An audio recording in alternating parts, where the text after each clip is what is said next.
వెంకటేశ్వర దేవులు కానీ భావిస్తున్నాను.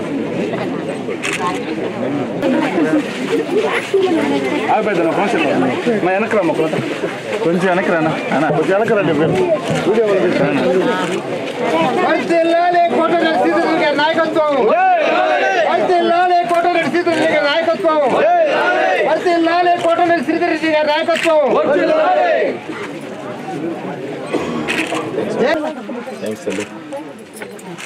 తప్పకుండా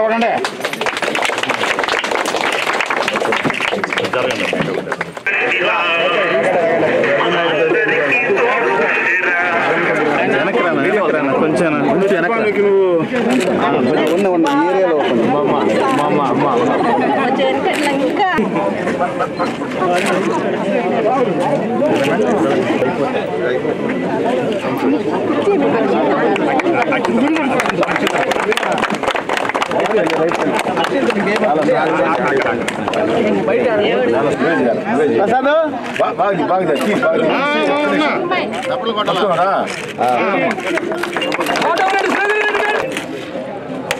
అమ్మా లేడీస్ అందరు టెంకాయలు కొట్టండమ్మా.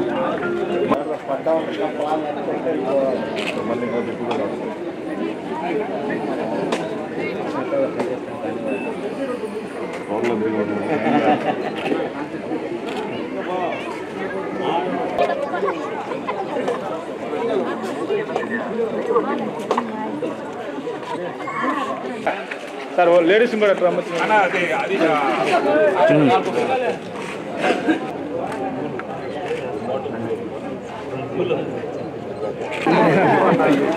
థ్యాంక్ యూ తల్లి.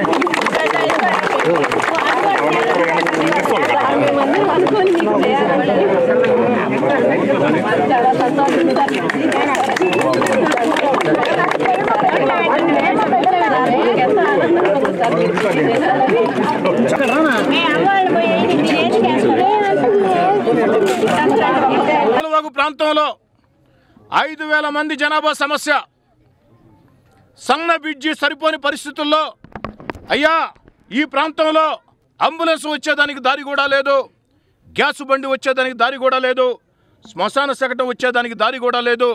ఈ సన్న బ్రిడ్జితో ప్రజలు నానా బాధలు పడుతున్నారని చెప్పని అధికారుల చుట్టూ తిరిగి కొత్త బ్రిడ్జి శాంక్షన్ చేస్తే కొత్త బ్రిడ్జి పనులు ప్రారంభించి గోడలు పగలగొట్టి వదిలివేస్తే కొండ నాలికి ముందేస్తే ఉండే నాలికి పోయిందన్న చందాన ఈ ప్రాంతంలో తయారైతే ఆ పడగొట్టేసిన బ్రిడ్జి గుంటల్లో మురికి గుంటల్లో చిన్నపిల్లలు పడుతూ ఉంటే పెద్దవాళ్ళు కాళ్ళు చేతులు ఎరగొట్టుకుంటూ ఉంటే 2 ఏళ్ళు తిరిగాం అధికారుల చుట్టూ. ఎందుకు పనులు ప్రారంభించరు, ఎందుకు పూర్తి చేయరని స్పందన లేదు. విధి లేని పరిస్థితుల్లో, గత్యంతరం లేని పరిస్థితుల్లో ఏదో ఇక్కడికి వచ్చి మీడియాను తీసుకొని వచ్చి నేను ప్రతిపక్ష పార్టీ ఎమ్మెల్యేని నా వల్ల కాదు అని తప్పించుకునే అవకాశం నాకు ఉన్నప్పటికీ అలాంటి పనులు చేయకూడదు. నీతిగా నిక్కచ్చిగా ఈ సమస్య పరిష్కారం కోసం పనిచేయాలా. సామాన్య కుటుంబాల్లో నుంచి ఎమ్మెల్యేలైన వ్యక్తులకి ప్రజా సమస్యల పట్ల ఎంత అంకిత బాగుంటుందో రుజువు చేయాలని ఈ ప్రాంతానికి వచ్చి ఈ ప్రాంత ప్రజల ఆవేదన ఆక్రందన చూసిన తర్వాత అత్యంత దుర్గంధమైన మురికి గుంటలు నిలబడి నడుముల్లో తిరుళ్ళు నిల్చుని మీరు వస్తారా రారా, అధికారులు రావాలా, బ్రిడ్జి పనులు ప్రారంభించాలా, అప్పటిదాకా కథలను ఓ ఎమ్మెల్యే ఓ ప్రజా సమస్య పరిష్కారం కోసం గత్యంతరం లేని పరిస్థితుల్లో అధికారుల చుట్టూ తిరిగి విసిగి వేసారి మురికి గుంటలో నిలబడి ఉన్నాడు. అవసరమైతే మురికి గుంటలోనే రాత్రి పడుకుంటా అని తేల్చి చెప్పడంతో అధికార యంత్రాంగం మొత్తం కదిలిందే.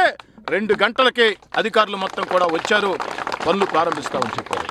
ఆ రోజే వాళ్ళకి చెప్పాం ఎప్పటి లెవెల్ పూర్తి చేస్తారని, 1 రోజుల్లో పూర్తి చేస్తామని చెప్పారు. నేనే చెప్పా 40 రోజులు టైం తీసుకోండి కానీ ఖచ్చితంగా పూర్తి తీరాలని చెప్పని. అధికారులు కూడా ఇచ్చిన మాట ప్రకారం 38 రోజుల్లో 5,000 మంది ప్రజలకు అవసరమైనటువంటి ఈ బ్రిడ్జిని పూర్తి చేసి ఇచ్చిన దానికి అధికారులందరూ కూడా ధన్యవాదాలు మొత్తం కూడా తెలియజేసుకుంటూ